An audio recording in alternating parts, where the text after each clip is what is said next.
Hi friends, ఇప్పుడు మేము త్రిపురాంతకం చేరుకున్నాము.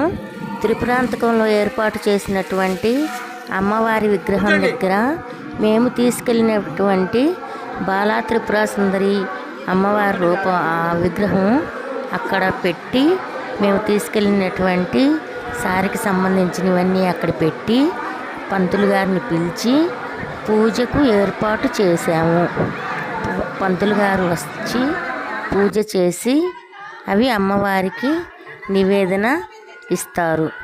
ఇచ్చిన తర్వాత అక్కడికి వెళ్ళిన వాళ్ళందరము అమ్మవారికి నివేదన అయిన తర్వాత ఆ సారికి సంబంధించినవన్నీ తలా కొంచెం ప్రసాదంగా స్వీకరిస్తాము.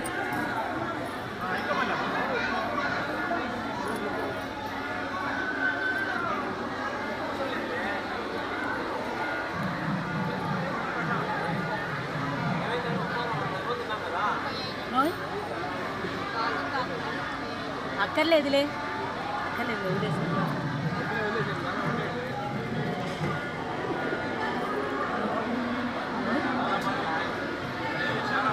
పొద్దున వాళ్ళోళ్ళు 10